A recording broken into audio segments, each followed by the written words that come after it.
Akkam jirtu daawwattoota Afrooteek kutaa lammaffaa akkaataa kamiin akka iimeelii erguu akkuma yeroo darbe waadaa isiniif galee amma isiniif qabadhee dhiyaadheera. Sagantaa keenya irraa keessatti akkamittiin akka attachmentii faayila gurguddaa namoota barbaanneef erguu dandeenya, iimeelii namaatti erguu dandeenya waan jedhuu fi akkasumas iimeelii nama 2, 3, nama 4f wanta tokko ergina yoo ta'e akkam goone walitti guruuppii goone erguu akka dandeenyu isin agarsiisa. Nu wajjiniin tura, turtii gaarii. Yeroo darbe akkuma yaadattan iimeelii keenya banannee loogaawut goonee deebinee loogiin goonee jirra.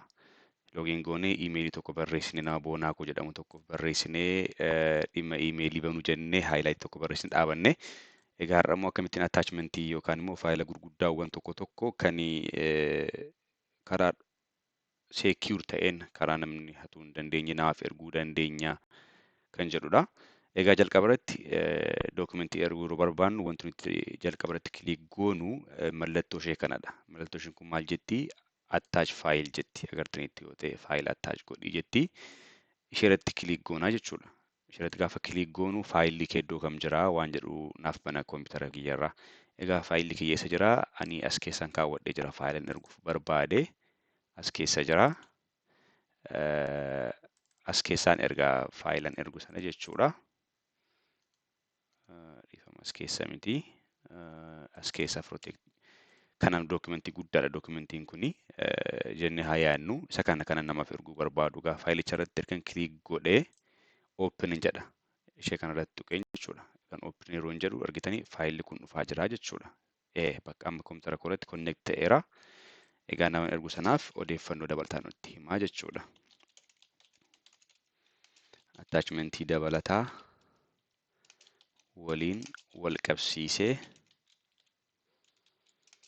siif ergee jira. Hadaraa kee ilaalii deebii naaf kenne. Egaa akkaataa kanaan iimeelii irratti attachmentii keenya daballee erginaa jechuudha. Ammas immoo faayila tokko qofa miti fakkeenyaaf faayila 3, 4, 5, 6 erginaa yoo ta'e akkamittiin attach goonaa kan jedhu waanuma tokko irratti akkuma jalqaba goonee amma sirra deebine attach faayil jennee faayila attach gochuu barbaanne sana wal quunnamsiisnaa jechuudha. Dhiifama. Koompitara xiqqoo froos gooteetti. Akkaataa kanaan naabanaa erga inni naabanii booda ammas faayilan barbaadu sana yoo 2, 3 ta'e maal gootu yeroo baay'ee koompitara keessan wiindoodha yoo ta'e control kan jettu jirti CTRL kan jettu kiiboordii keessan ishee yoo tuqxan achi kiliik irratti yoo gootan faayila 2 takkaatti faayila 3, 4, 5, 6 wal faana akka ittiin select gootanii erguu dandeessu jechuudha. Amma faayila 2 qofan barbaada waan ta'eef controlii qabadheen faayilan barbaadu irratti otoon controliin gadhiisin kiliikiin godhaa jechuudha. Sana booda ergan kiliik godhee wanta filadhu ergan filadhee booda maaliin godhaa open jedhaas deebi'ee jechuudha. Open yeroo jedhu faayilota tokko kana maal jedhee large file must be shared with Google Drive jedha. Faayila gurguddaa yeroo ta'e takka karaa Google Drive jedhamu jira. Gmail kan ofiisaa qaba Google Drive dha. Achi keessa kaa'eetu sana karaa kana maal godhaa liinkii isaa isinii kenna achiin namoonni biraa share gochuu danda'u jechuudha. Kana kan biraa immoo kan ani isiniif himuu barbaadu har'aa fakkeenya nama biraaf yoo erguu barbaanne lakkaatama fakkeenya hiriyoota 5 qabna yoo ta'e hiriyoota 5f iimeelii kana erguu barbaanna yoo ta'e maal goonaa waan jedhudha.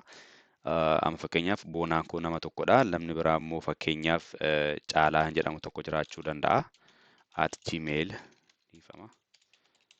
ta'uu danda'a. Kan biraa immoo Boontuu @gmail ta'uu danda'a. Argitanii ammas dabalataan nama barbaadeef erguu nan danda'a jechuudha. Akkasuma nama barbaadu hundumaa @gmail akkaataa kanaan namoota 4, 5 namoota baay'eedhaaf erguu dandeenya jechuudha. Akkaataa kanaan walitti erga barreessinee qindeessinee booda iimeelii keenya maal goonaa asirratti kiliik goonaa jechuudha. Attachmentii keenya akka jiru check gochuun nurraa eegama. Attach ta'eera faayilli keenya. Kun akkuma argitan big document jedha. Maqaan dookumentiin kun maqaan isaa garaagaras ta'uu danda'a. Attach gooneerra akkaataa kanaan nama barbaannuuf gaafa kiliik goonu hin erginaa jechuudha. Wanta daawwatanii baay'ee isin galateeffadha. Sagantaa itti aanu irratti akkaataa kamiin bilbila keenya fayyadamnee iimeelii banuu dandeenya waan jedhuun isin agarsiisa. Kun akkaataa kamiin akka iimeelii koompitara irratti banuu dandeenyudha kan isin agarsiise.